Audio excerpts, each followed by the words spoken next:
If I were to say the NCAA has made a lot of mistakes, I don't think anyone would disagree with me. Don't get me wrong though, America loves college sports, in particular, college football. Though events like March Madness are loved by most sports fans, college football proves to be year-round, nothing short of a lifestyle for certain regions of the country. With millions of dollars being made by the NCAA, one could expect things to run smoothly. But scandals run more plentiful than bowl games, and with controversy still running rampant revolving player pay, this begs the question, does college football deserve its athletes?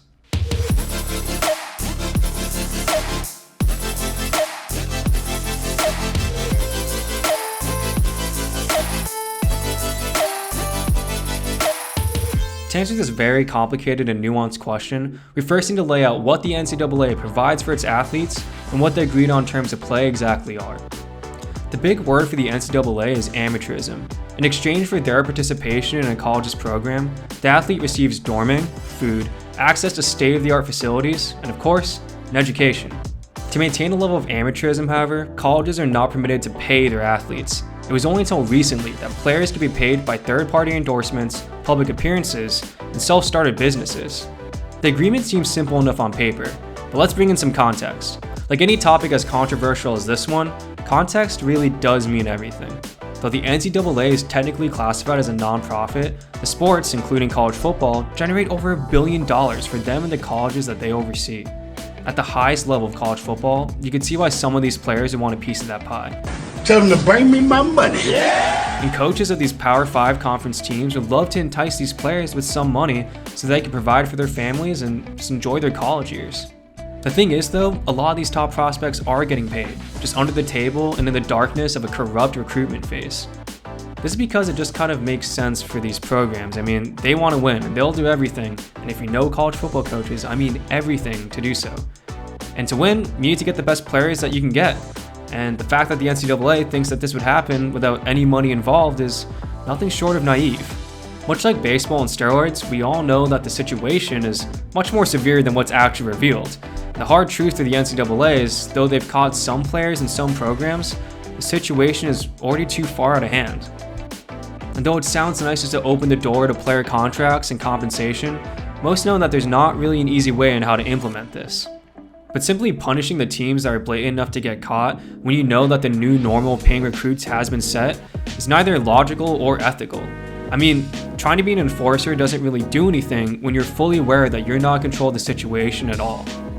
The ham-fisted attempts at re-establishing order have done little to nothing, and it's hard to blame these players involved. If you offer a high schooler $50,000, he's probably going to take it.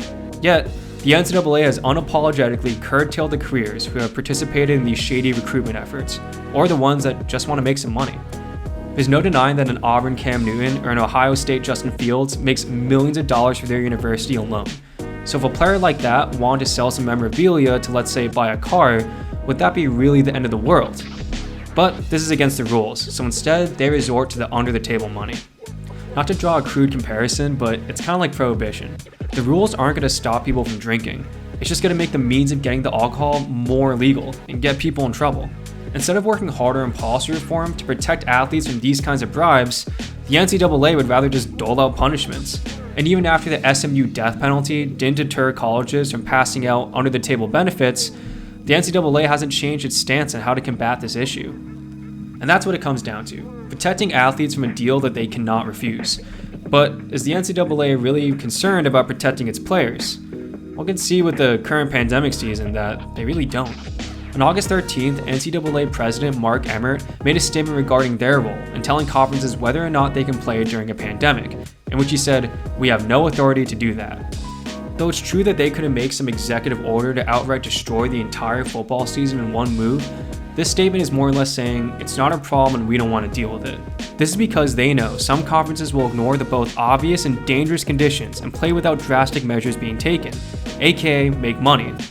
Let me explain further. The NCAA itself has banned programs from postseason play and has even canceled home games in the past from bringing down sanctions. They can suspend players, coaches, and even teams from playing at all. This kind of power to halt football is undeniable. They know that if they punt the decision over to the conferences and colleges, that not only will they avoid negative public optics when this whole thing goes south, but football will be played in some way, shape, or form. And if the NCAA has made one thing clear, they care about their money. Football is already a sport that's played in extreme close quarters, and on top of that, colleges are the perfect place for any kind of disease to spread. So if the NCAA did their research for 30 minutes, they would know that kids are going to get sick. It's inevitable. I mean, this ain't no NBA bubble. So yes, the NCAA can't just nuke the whole season themselves. But could they make pushes to lobby for player safety to the conferences? Absolutely. Could they provide aid to programs who literally couldn't afford to miss this football season otherwise? Absolutely. Could they at least attempt to implement bubbles for the Power 5 conferences using their own state-of-the-art college facilities? Absolutely. These are not complete solutions, but steps that could be taken. Instead, they would like to distance themselves as an extremely powerful, multi-million-dollar organization, make as much money as they can, and not take ownership of any of the consequences.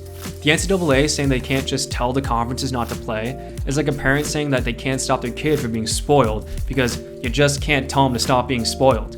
Yes, you can't solve the problem in just one order, but there's a bevy of things you can do to alleviate the situation, or in this case, make it safer for your players. When it comes to protecting players from illicit recruiting measures, or from a disease that we still know very little about, the NCAA hasn't seemed to do anything productive. It's as if they don't realize that their most precious asset that they have are the players themselves. So with all this in mind, I'll leave this as a rhetorical question. Does college football deserve its athletes?